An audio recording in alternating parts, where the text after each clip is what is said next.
Évidemment de ces jeunes. Sébastien Boussois, bonjour, merci d'être avec nous. Vous êtes docteur en sciences politiques, chercheur, spécialiste du Moyen-Orient et des questions de terrorisme. 15 ans et avoir dans son téléphone des vidéos de Daesh, des menaces projetées avec ce qu'on peut commencer à appeler une cellule à partir de 4, une attaque contre une ambassade israélienne à Bruxelles. Est-ce que ça vous surprend ou est-ce que malheureusement il faut s'habituer à ce nouveau visage du terrorisme ? Alors, nouveau, je nuancerai quand même parce qu'il n'y a pas de majorité pour devenir terroriste, hélas. Les jeunes, ça peut paraître café de comptoir, mais les jeunes aujourd'hui de 15-16 ans ne sont pas les jeunes d'avant. Quant à l'idéalisme, l'irresponsabilité, le manque de maturité pour un certain nombre d'adolescents, elle n'est pas nouvelle. Et surtout, la capacité d'être influencé dans une logique très manichéenne, très du bien contre le mal. Vous avez beaucoup de jeunes qui, du coup, par leur idéalisme, par leur fougue, par cette énergie de vouloir devenir quelqu'un, comme disait Fethi Benslama, le psychanalyste franco-tunisien, de passer de personnage zéro à personnage héros, il y a aujourd'hui très peu d'étapes. Et effectivement, on retrouve le paramètre franco-belge. J'habite à Bruxelles et je sais ô combien ce lien était important, notamment lors des attentats de Paris et de Bruxelles en 2015-2016. Quant à ces individus, aujourd'hui, ce sont les jeunes qui, avant tout, vont aussi sur Internet et se font approcher dans une sphère dont on ne mesure encore pas l'immensité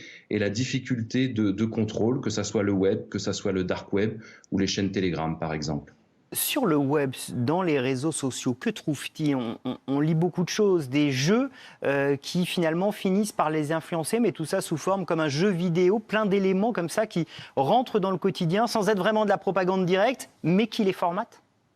Alors ça non plus, c'est pas nouveau. Du temps de Daesh, on avait un certain nombre de jeux vidéo qui faisaient fantasmer les jeunes, que ça soit Assassin's Creed ou Resident Evil, qui en fait en réalité prépare indirectement ces individus à la fois à la banalisation du mal, de la violence et de la mort. Quand vous avez alors ça existait aussi il y a 20-30 ans, mais quand vous avez la capacité de jouer sur un jeu vidéo et de tuer tout le monde, rapidement, ces jeunes peuvent être approchés par quelqu'un dans un système d'arcade ou connecté, parce qu'ils auront à un moment la difficulté de savoir quelle est la réalité et quelle est la virtualité. Aujourd'hui, nos mondes interconnectés permettent à n'importe quel individu de créer un profil et d'approcher ces adolescents qui peuvent jouer effectivement en arcade, qui peuvent vider leur énergie, qui peuvent s'acharner sur un ennemi virtuel jusqu'à ce qu'ils ne voient plus la différence entre jouer sur un jeu vidéo et se mettre en quête d'une aventure réelle, une sorte de rite de passage quelque part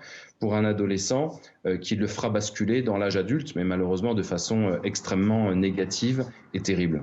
Sébastien Boussois, qui conçoit ces jeux, qui conçoit ces tentatives de manipulation sur les réseaux sociaux ? On a beaucoup parlé des cellules qui, pendant un temps, projetaient des attentats, c'était la menace projetée. Là, c'est par les réseaux sociaux qu'ils viennent chercher nos jeunes. Qui est derrière tout cela ? Alors, ce n'est pas parce que Daesh s'est effondré en 2018, contrairement à ce que beaucoup ont pensé, que l'idéologie allait s'effondrer.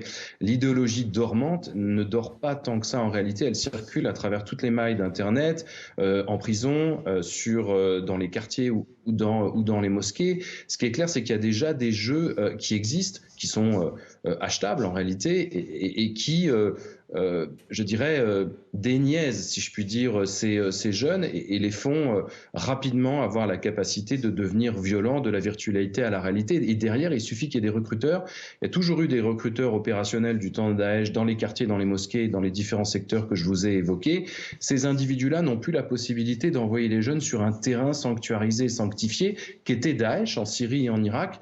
Aujourd'hui, ils créent un autre espace de formatage, d'apprentissage, si je puis dire, et de violence et de formation en réalité, qu'est Internet et qu'est cette grande maille Internet.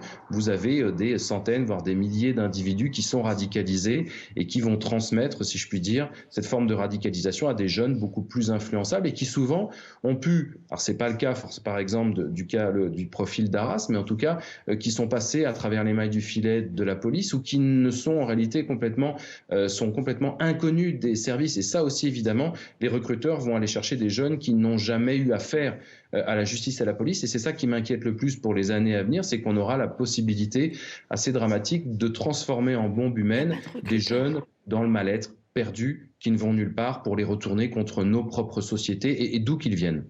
Sébastien Boussois, vous restez avec nous. On a 2 chiffres aussi ce matin qu'il faut regarder et qu'il faut commenter. Un chiffre donné par